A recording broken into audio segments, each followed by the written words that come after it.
Good evening. Welcome to the Town of Cicero Planning Board meeting. Would you please join us in the Pledge of Allegiance? Mr. Bloss. I pledge allegiance to the flag, United States of America, and to the republic for which it stands, one nation. Good evening. Welcome to the Town of Cicero Planning Board meeting. Would you please join us in the Pledge of Allegiance? Mr. Bloss. I pledge allegiance to the flag, United States of We're America. watching it and recording. Wow, we get double your pleasure. You got to close one of those windows. While Mark's working on that, I hope everybody had a wonderful 4th of July and enjoyed your family and friends with Independence Day. And it sounds like the echo's done.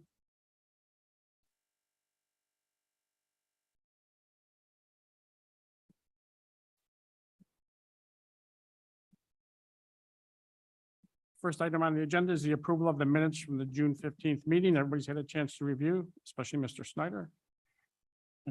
Any questions or comments? I move to be approved as printed with no errors at all. Second. First, Mr. Duval, Yes. Mrs. Hogan, Yes. Mr. Snyder, Yes. Mr. Bloss. Yes. And I vote yes, minutes have been approved. Next, we'll open up the meeting to public input. If there's anybody here that would like to speak to any item on our agendas, you're welcome to do so now. I would just ask if you're here to talk about the Horner project, you wait for the public hearing on that one particular item. So is there anybody that would like to address the board? Please. Yes, please. You're welcome. Anybody else? If not, we'll close the public input and move on to the public hearing that's scheduled for the Horner project that we just talked about. This is a 45 lot residential development that's being proposed. Hal, good evening. Good evening. I'm Hal Romans, surveyor and planner for the applicant. Does everybody have a copy of the? Yeah. It is the map that's up on the board there. This is last revised June 1st, 2022. And it's really in response to our last meeting and the comments from the planning board and from the letter from Mark Parrish with some comments regarding the plan. You can see that the plan is basically the same. The road is the same. We do farmed by the county, and we have the road names on here now. The farm gate path will be this road.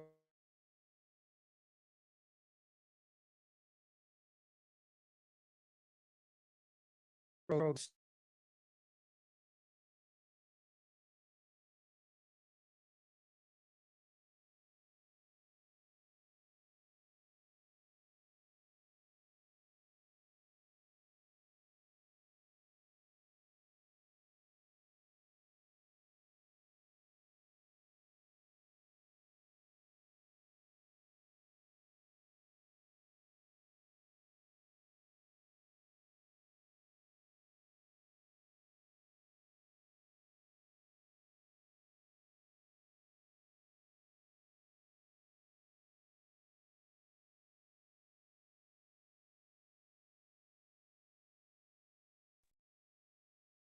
Wait till that disappears.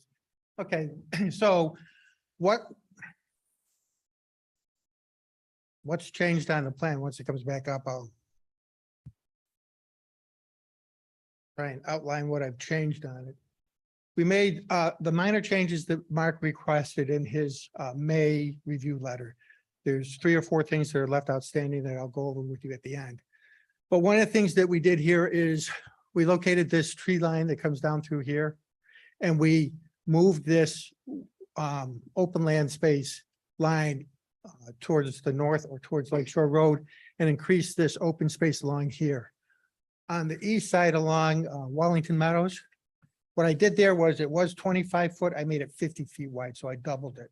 And that's because the trees along there, and you can see that we show individual trees here. These trees are located according to the criteria that Mark Parrish wanted, which was 4 inches and above. And you can see that 50 feet basically encompasses all of them. There is no proposed drainage easement along that rear line there. It looks like from the preliminary drainage report that everything will drain towards the road and then to this stormwater management area here. Whereas on the west side, if you remember, we have that 25-foot open space area here, and then we have another 25-foot on our property for the drainage easement. Mark did bring up that there are a few trees in that drainage easement that are not encompassed in that 25-foot strip there. I did not change that 25-foot strip because I felt that it's really 3 trees up here on lot 1 and a couple trees right in here. The bulk of the trees are still within that 25-foot. So out of 40 or 50 trees, there might be half a dozen that are not within that 25-foot. If the board wanted us to increase the width of that there, realistically, we'd be doing it just to pick up a few trees in here on these mid lots. And then I don't know what we would do down here on lot 1. There's 3 trees that are kind of by themselves outside of that 25-foot.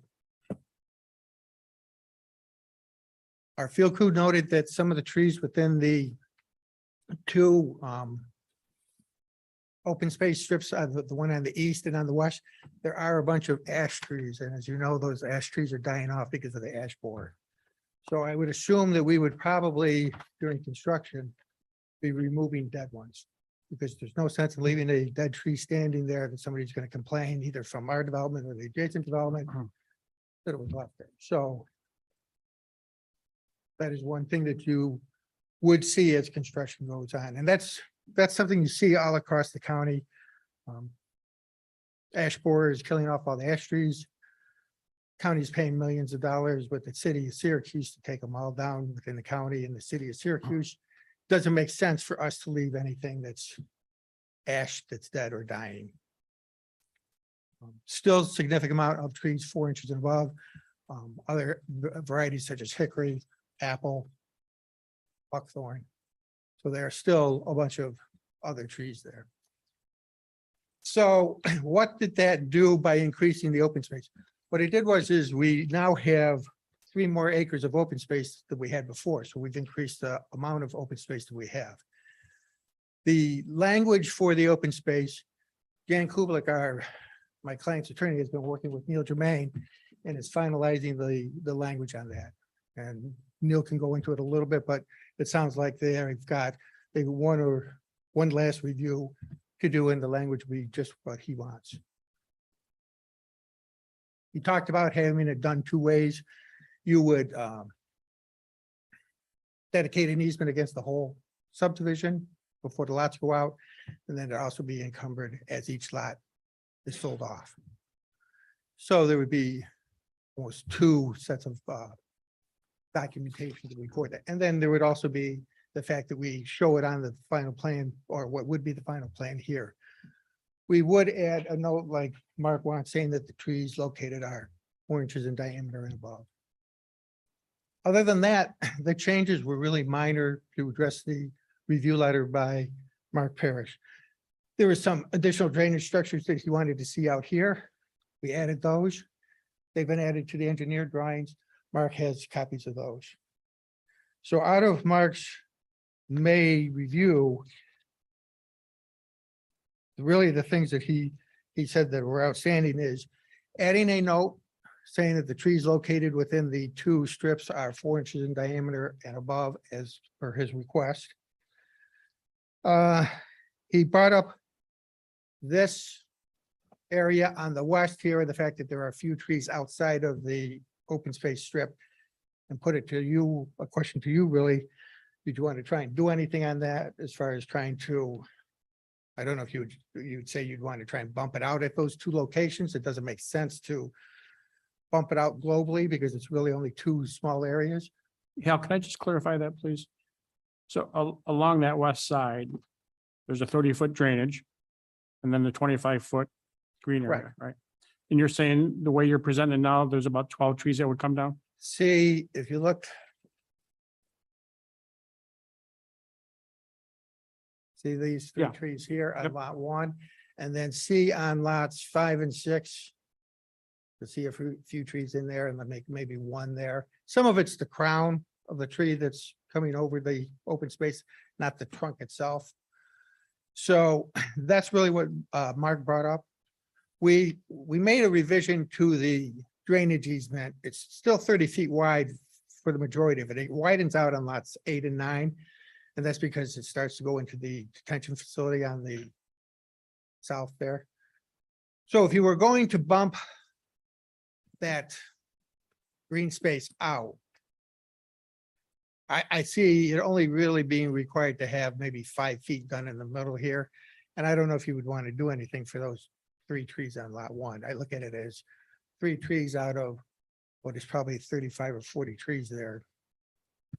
So the drainage, will that have there's gonna have a swell in it? Has that been, That's the idea. has that been established at the depth of the swell? Alex from LJR is here, but my understanding is that it's a necessity for that. There is an existing drainage easement on the Eldon Meadow side. But as you know, we're not going into that, and that functions or is supposed to function to take care of Eldon Meadows. This would function for our development. We would have to have one. I'm just wondering, once the swell's put in place, what kind of effect will that have on the trees that are in the green space, you know, as far as root damage and that kind of thing? I don't think it would have, I personally don't think it would have significant, because realistically, the deepest part of the swale is going to be 15 feet from that edge. And typically those swales are only a couple of feet deep at its deepest spot. So I don't think you're going to have that much damage. It's something that if you wanted us to move it 5 feet, now's the time to say that. I just don't think that it makes sense to try and grab another 30 feet on lot 1 just to save 3 trees there. Does No. it have to be a straight line all the way across Well, when you're doing the wording? from a, It looks like it's just from that area. from a construction standpoint, and then when the town takes over, a maintenance standpoint, straight line swales are the most efficient way to drain. No, water. I mean the line of keeping preservation for the trees. Where we're keeping it. Oh, it would make sense. So, because what happens is if you try to, I understand what you're saying. Could you Yeah. bump it out in one spot and then take it Because back? you're to the worried other? about making it 5 feet for everywhere, and it looks like it's only a couple spots where there's a couple trees that we're trying Yeah. to preserve. My personal opinion, I've done a lot of work. I remember doing work when I worked for county DOT for the Onondaga Lake Park. And we got to the point where we said, we weren't going to save every tree, because what happens is one tree dies and then people say, well, why did this swale or this trail have this weird kink in it? Mhm. And so what we did is we always try to keep it kind of clean. So my feeling is if you're going to try and pick that up in the center there on lots 5 and 6, I would say I would just take it 5 feet for all of them. Okay. But then I would say on lot 3 or lot 1, I'd say those trees that are outside of it, if they can be saved when the swale is constructed, fine. If they can't, they got to come down. It's 3 trees and it's not. I mean, this development doing the open space like this, gotta remember, we're providing something that the 2 developments on the east and the west never did and never were required to do. You know, we're providing green space above and beyond. Whereas the developments, Eldon Meadows to the west and Wellington to the east, they didn't do that. They didn't have to do that. They were conventional subdivisions. I have no problem with doing the 5 feet. I just don't think picking up that 3 trees on lot 1 is worth it. That, I would say, if you wanted that, then I would look to see if that swale could kink that way up, but then it's gonna have a funny kink. I think after we're all, well, 20 years later, because somebody sees a funny kink in it, and there's no trees left, or the trees have changed, they're gonna say, why was that? I didn't mean to interrupt you. I just want a clarification on that. Are you done with your presentation? I think so. I mean, the other changes that Mark asked for were minor. The last thing he brought up, I mentioned the language which Jan Kubelik is reviewing with Neil. And then the U.S. Army Corps of Engineers, I know that my client has told the wetland specialist to submit the delineation report. I do not believe we've heard back that they've accepted it at this point. I think before we open it to public input, the public hearing, are there any questions from the board? And then we can go back to us again. Jim? I'm good right now. Was there gonna be a sign for entering this now that you have the name, like for the development? There probably will be. Usually we denote where that's gonna be in final plan. Similar to when you get into doing the street lighting, because you don't want anything to conflict each other. Right, But I picture there probably being something down here near Lake Shore Road. okay. I don't think there would be anything at these two connections, but that's something I'll check with my client. What's it? Done? I guess I would say that a tree saved is a tree for our young people that are coming up. However that plays out. The other thing we gotta, it's kind of a crazy statement, but we gotta know from Highway Secretary, the Captain whatever way is Captain John Shepherd Way, literally would not fit on a sign that we make. So it might be nice if that were to be looked at and shortened somehow. It's a, it's a crazy thing, but if only we have a sign that has almost that many letters in it. And in a lot of our windstorms, it blows over. So if we can catch this now. Sure, we let's can try do to that. That's not a I'm problem. good. Yeah, I received the same information that Snyder did. The equipment that is used to make the signs in the town of Cicero cannot accommodate that Captain John Shepherd Way. And it's marginal on the Gladys Glen Drive. It's minor detail, but it's important because we want everything to be signage up. No, well, we can definitely look at Captain John. So, but Gladys Glen should be okay. I would think it would No, be. there was a question on that. I'd have to go back and read my information again, but I'm pretty sure that one also was. Like if you, instead of drive, if you put street, ST, you've shortened it up by 3 letters and the equipment available to them is they can't get all of that on a sign. Oh, it would be abbreviated as DR, not Yeah. spelled out as drive. Yeah. It can't all fit on the sign blank. No, we spell it out just for 911 reasoning, but on street signs, it would be abbreviated. On the sign, it could be DR. Okay. Yes. Good. Yep, that's it for me. Steve, anything? Yeah. I just would amplify that I actually get to review the conservation easement, work back and forth with the applicant's attorney on it, and I think it's pretty close to being done. Mark? No, nothing this time. Okay. All right, we're gonna go ahead and start with the public hearing. Unless you have anything else to add. Well, I guess the only question I have before you turn it over to the public is that 5 foot on the west side something the board would like us to do?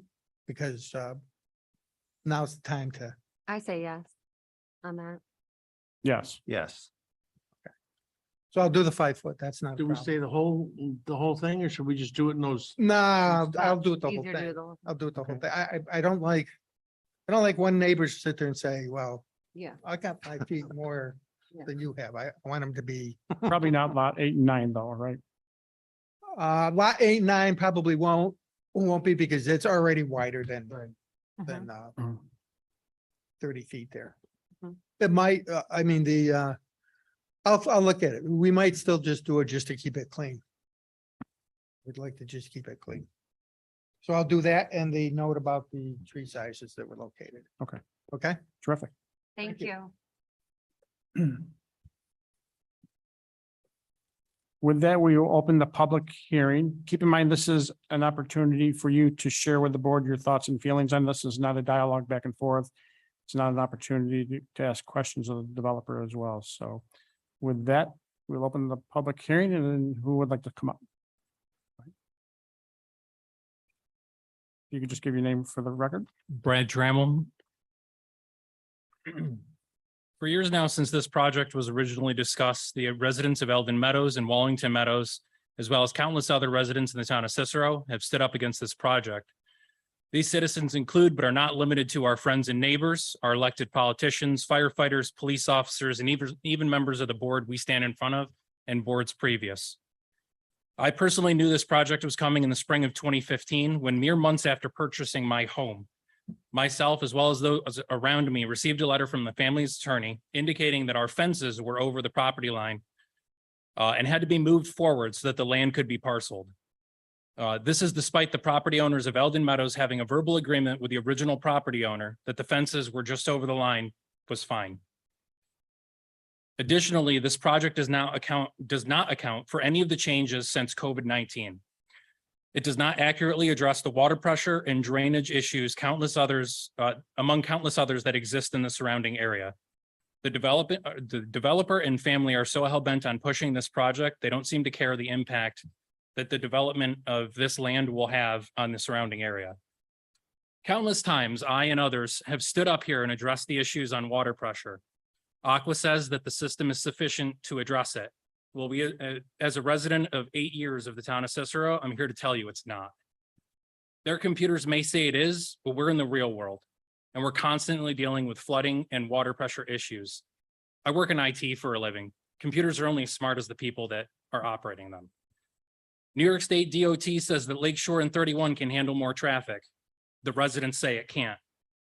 I myself, like Don Bloss, sat at the intersection of Lakeshore Road and 31 last summer between the hours of 6 a.m. and then again, 6 a.m. and 9 a.m. and then again between 4 p.m. and 6 p.m. and counted the cars going onto and from Lakeshore Road. The numbers that I, an independent citizen, had counted were almost triple what the traffic study had indicated they were for this project and the others that were approved recently. The original traffic study was done at the absolute height of the pandemic, when absolutely no one was commuting to work as they normally would be. My only assumption is that they knew this, which is why they used it. In addition, with the apartments and condos at the corner of Mud Mill, the expansion of Lions Run that's planned, and the potential for the Lakeshore Yacht Club expansion, this will push us significantly over the amount of traffic on Lakeshore that residents are comfortable with. Traffic is already a problem on Lakeshore. We already know it is. Are we all comfortable with it becoming a more of a busy road? As the father of a young boy, I'm not. If the developers move forward with this project, they're creating a literal time bomb for future generations to deal with and for the town and county to inherit. There's so much land here in Cicero that is undeveloped with absolutely nothing around it. It does not make any sense to take a plot of land that is already sandwiched between two crowded active developments that are already experiencing the problems from rapid growth and overdevelopment around it and shove more houses in there. This doesn't even account for the disruption of the animals that call that singular plot of land home. I've lived in my home for 8 years. I've never seen anything other than a few skunks, squirrels, and some chipmunks. Recently, within the last few months, the property owner started clearing land at the corner of Wayfarer and South Bay Road. The moment that land disturbance started, we started seeing an influx of wild animals into Eldon Meadows, including foxes, beavers, raccoons, and more. I don't know how much you guys know about the area. I grew up in Constantia, as remote as you can get around here. And in 37 years outside of going to the Rosamond Gifford Zoo, I've never seen a fox real life until that land started being cleared. Now, what do we think is going to happen if we sit here and we clear 65 acres of land and replace it with houses and pavements? The animals aren't just going to disappear. They will make their way into the surrounding developments. I've spoken up numerous times regarding this project, both publicly on television and here at these meetings, many times as a representative for a group of other citizens that could not make it to meetings discussing this project. We all understand that this is the United States of America, and we understand that the property owner has the right to use their property however they see fit. But they are adding to a problem that has existed for over 30 years and a problem that we as collectively as a community need to fix, not continue to add to. They need to take the land that they so desperately want to free themselves from and donate it to the town for a park. I know recently the town board, our town board, is looking to replace this building, our town hall, because it is aging and the town board is potentially seeking a new facility. Donate the land to the town so that they can build town offices there. complete with playgrounds and green space. We can call it Horner Park instead of Horner Farmstead. In original meetings, the family spoke of doing something for the family, the town, and the town as a legacy. Anything would be better than homes for the residents of this area. And if the project moves forward, we as the residents of the town will know one thing. The project was never about the beautification of our town or the legacy of the family. It would be about skirting the laws to get what you want and feeding a greedy developer that has ruined this town. And worst of all, money. And that would end up being the legacy. Thank you for your time. Thank you. I appreciate your time. Yes.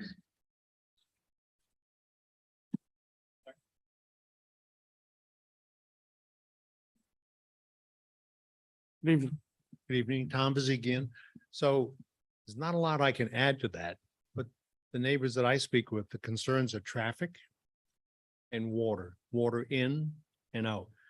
And it's interesting, my son is just moving from Syracuse, and so I did some gardening down there. A gallon of water fills up in about 15 seconds at his house.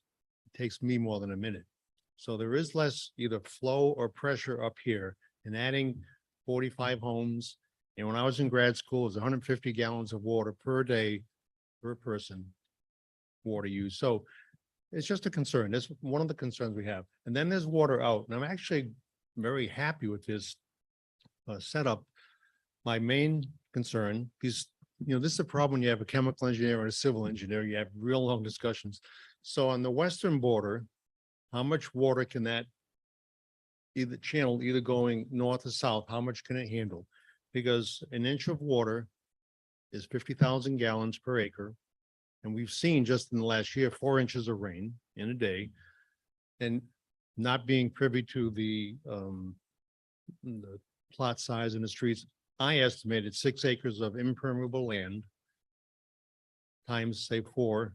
Now you're talking 3 or 4, 500,000 gallons of water. Half goes one way, half goes the other, not knowing the actual layout. And as long as the easement can handle that, that part's great. What we'd love to see, which is probably impossible, is easement or access, whatever that road is that way. I don't know if it's Whiting or South Bay. Those are the concerns we have: water in and out and traffic. And just as a side note, not that it has to do with this project, but just on Cat's Paw and in Eldon Meadows, several of us have almost gotten hit by cars while walking the dog. And okay, has nothing to do with this project, but it's only going to get worse. And not that I'm asking for policing or speed bumps, but it's just a concern. Thank you so much. Thank you very much.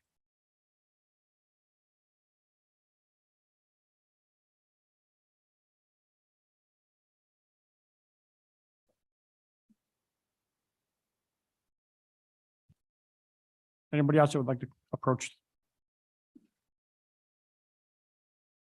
Given nobody else is approaching, we'll close the public input. Any questions or comments from any of the team? Yeah, and here, I mean, we still got some stuff to do, right? We're not going to take any actions tonight. Yeah, I would recommend we wait until at least next meeting. I'll get a complete review letter out for the board and take into account the comments that were given tonight. Any questions or comments? I'm just wondering, is there work being done on the water pressure? Because that is something that keeps coming up. Is there someone who's on that topic specifically, or? Steve, I think, has a town engineer in the town been in contact with Aqua about this issue? Not this specifically, no. I know I've talked to Aqua due to Mr. Snyder's comments about, does the town need another water tower? Mhm. They can, if you want, I can make an arrangement for them to discuss, that type of thing with the town and, but I think you've mentioned in a previous meeting, it will get designed, the proper water pressures that are needed will be met. Yeah, I mean, the town does not control the water system. It is the county water system. It will get to, as I said, designed, tested, et cetera. The one thing I would offer is, a looped water system is better than a dead end system. In this case, we do have a couple dead ends that come down, and those will now get looped and brought out to Lakeshore Road. That helps strengthen your system. It gives you more pathways. Essentially, the easy way to explain it is just more pathways for the water to travel in, and it does help strengthen the system. There will be additional demand from this, which will take away from that possibly, but again, it's really up to Aqua to design and maintain an adequate system. Good. Anybody else? So the drainage obviously is a concern for everybody and you're right, there's gonna be some more impervious surface and that's gonna create some more runoff. My understanding is, and I talked with the town engineer who lives over in that area, that we anticipate that the drainage, storm drainage is gonna be improved with the project. Should the project happen, so that could potentially be helpful. Mark, any thoughts on that, Mark? Yeah, man, just, Yeah, I mean, our town engineer, myself and the designer for this project, did go out and look at this area. When they were doing their preliminary drainage study and witnessed quite a few things, particularly, I don't think it's, that's why I can't. Guess maybe it's Farmgate, yeah. Off of where Farmgate dead ends there, I mean, it was not a good drainage situation there. And I definitely think this project will improve that area through there in particular. And again, really, it's going to be collected and brought into stormwater management areas that mitigate the impact of the additional stormwater. So they've done a preliminary study that indicates what they're going to do there. And again, it's been found to be acceptable. And final design will be completed as the contract drawings for the town utilities are prepared. And those will be reviewed and approved by the town board. okay, great, thank you. With that, we'll move on to the next agenda item. And this is for the Cicero Family Eye Care. And it's being represented by LJR Engineering.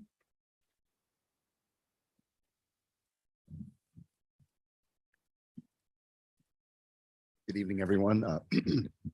Alex Wisniewski from LJR Engineering, site engineer for the applicant. If you recall, we were here about a month ago, presented the project up on the screen. Since that last meeting, we've had an opportunity to get a response back from Onondaga County Planning. And they've recommended or stated that there's no intermunicipal concerns involved with the project and had no further comments. Mark Parrish also had an opportunity to review the documents and get me some comments that I've had a chance to respond to. These latest drawings reflect those changes. They're pretty minor in nature.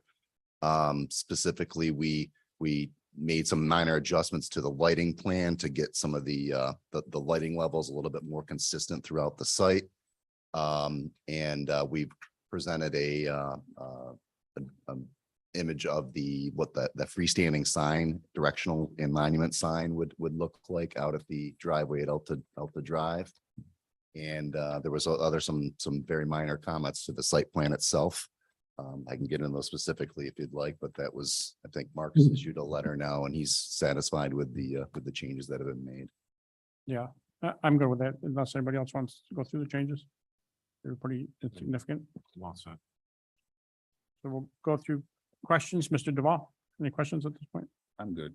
Mrs. Hogan, I'm good, thank you. Mr. Snyder? I'm good. Mr. Bloss? All set. I'm all set as well. Steve? All set, thank you. Yeah. Mark? All set. Yep. So I'll make a motion that we pass the standard seeker. Do we have a second? Second. Mr. Duval? Yes. Mrs. Hogan? Yes, Mr. Snyder? Yes. Mr. Bloss? Yes. And I vote yes. Seeker passes. Neil, would you propose a motion for approval? Yes, you're going to move for the adoption of a resolution approving the application known as Black and Yellow LLC Alta Drive, tax map number 051.4-12-28.1. Proposed Cicero Family Eye Care. This approval is strictly conditioned on the following. One, the color schemes, renderings, and or elevations presented by the applicant to the planning board in regard to this application shall be incorporated by reference into the site plan and the board's approval thereof. Accordingly, the actual project must substantially conform to the items as presented herein. So move. I'll second. Mr. Duval? Yes. Mrs. Hogan? yes. Mr. Snyder? Yes. Mr. Bloss? Yes. And I vote yes. You're all set. Thanks so much. Thank Take you. care.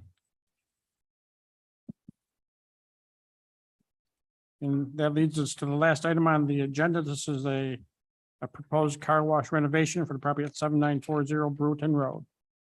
Good evening. Hello and good evening. My name is Ed Martin. I'm an engineer with DDS Engineers out of Rochester. Here tonight representing this application. Also in attendance tonight is Jeff Arnold, who is an owner and operator and very knowledgeable about the operation, and I'll invite him forward to answer questions that are best answered by him. I'm sure you're familiar with the site. It's just up the road, 3/4 of an acre. Currently operating as a car wash. The proposal is to do a minor expansion off the east end and make some pavement improvements to just to make the operation more efficient. We actually result in a reduction in impervious surfaces. We plan to maintain the existing site access points at the west and the east. So it doesn't get much more straightforward than this. The plan set submitted to you shows proposed lighting and plantings. We did receive some county comments today that we'll work through. I see no showstoppers in that. So with that, I'd be happy to answer any questions that you would have. Mr. Duval. Yeah, just to clarify, you want to take and do away with the self-wash and make it all an automated? That's correct. Expand the automated. Yep. Operation. Yep. Okay. Mrs. Hogan. Are you adding any, like anything in ground, like in terms of like lines or, anything that's going underneath? Like, are you changing any of that? So there are mechanical improvements, and Jeff, I don't know if you want to come up and speak to that. But it's all internal, if you will. Hello, Jeff Arnold with Class Chassis Car Wash, Flash Car Washes. Forgive my appearance, and I would get tied up on a construction site and didn't make it back to change. I normally wouldn't come dressed like this to a public meeting. Very simple is, this is one of our locations that's been on the radar for many years. We've been speaking to the code enforcement officer several times over the last 3-4 years about doing a substantial upgrade to this site.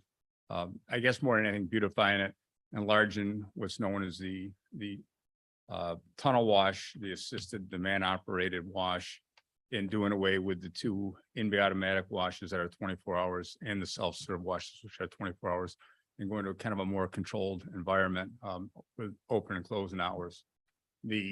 As far as any infrastructure underground, the only additional work underground would be the conveyor pit on the new addition is basically a pit that's 2 feet wide. It'll be the length of the addition, so 25 feet. But there's no other underground. There's actually less. There'll be a lot of underground coming out of it because we're getting rid of the 2 in bays and getting rid of. At one time when we first bought it, there was 5 self-serves. We reduced it to 3, trying to improve traffic flow there. And the realization is it was a poorly designed site when it was initially built, and it's kind of a traffic nightmare. So it's not easy to get rid of 2 very nice quality buildings, but they need to go to really get traffic to flow properly on that site. Can you show me how the traffic's gonna go in and out with the new Yeah, design? is it, I don't know. You've actually got to work on that, correct, based on the county comments? So the traffic coming off Route 11 will simply come around and circle in to the wash bay here. It's really similar to now. The wash bay now ends here. The problem is they have to come around. There's 2 bays here that are almost 40 feet wide that make it difficult for people to get around. And then the self-serve bays are here. So they have to kind of make a sharp turn to get into the wash. So we're improving traffic flow considerably by bringing them around and looping them around and giving it much more stacking. We don't really have a problem with backing up or stacking at all, but right now the stacking is short and tight. Thank you. Mr. Snyder? Nothing at this time. Mr. Blas? No, I'm all set. Thank you.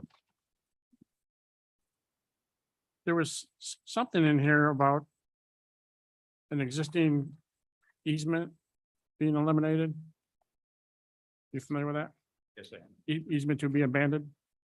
Can you talk about that? What does that mean?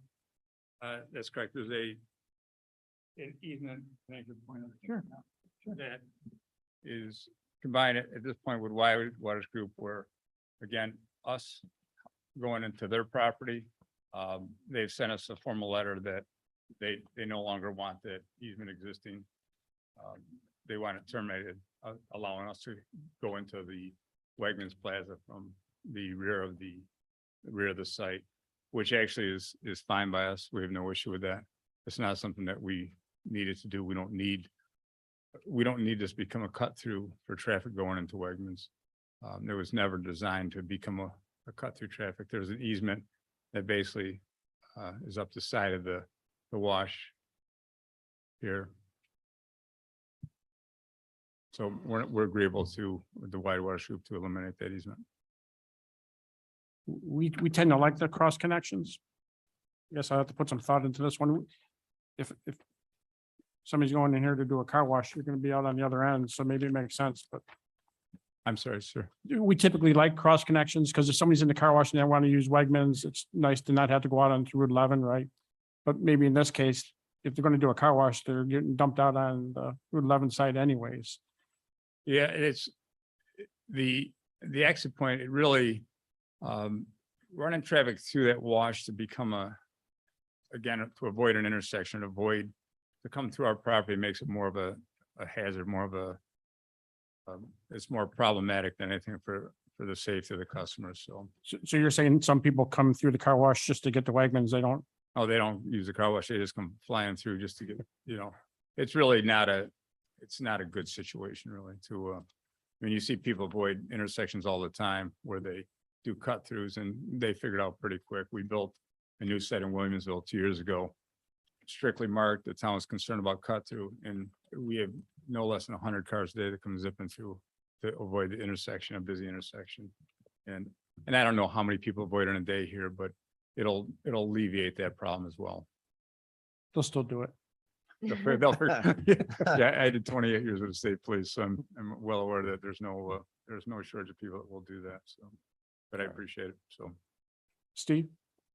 Yeah, a couple questions about the average daily water usage. I think in your preliminary engineering. Steve, can you get closer? Yeah, your engineering review stated there's gonna be 200 cars per day at 70 GPM.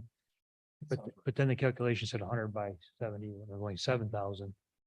And that wasn't really clear if that's more than previously used there. That's one of the comments I think that was in the counties as well. I mean, the gallons per usage it roughly runs around 70 gallons per car on the top of line wash. So that's pretty much what we use for our standard. The in-bay automatics that are there now use about the same per wash. We're eliminating 2 of those, which do about half of the washes on that site now. And then the self-serve wash is very dependent on how much somebody uses the wash. So we're basically eliminating 5 different wash services there and going with 1. It's a competitive market. We need to streamline, we need to improve, we need to stay competitive. I don't think we'll be adding any water volume. I think we'll just be creating a better appearance in a more marketable car wash that presents itself better. And again, this growing competitive market of car washes throughout the Northeast. So if we say an average of 200 cars a day, yeah, we'd be looking at, roughly on average of 14,000. 14,000, yeah, okay. Yeah, I think the calculation said 7,000. The neat thing about it too is what the new equipment that'll be going in here is it's considerably more advanced than anything we've seen around here. We no longer, this system will do away with the men and women outside pre-prepping the car, where we have a lot of residual water, wash water dumping out onto the paved portion and rolling out into the grassy areas and into the municipal drainage systems. We now put in a fully automated, high pressure, tremendously advanced system 50 foot into the building. So that high pressure prep system captures every drop of water and is captured into the sewer system where it needs to go, opposed to going down into the exterior drainage systems. All set? Thank you, yep. Yeah. Mark, I know you got a review. Yeah. All right, we're all set for now. Great. Thank Thank you very you. much. Thank you. That concludes our agenda items. Any discussion? Dean? Do we have a motion to adjourn? So move. Second. Meeting is adjourned. Good night, everybody.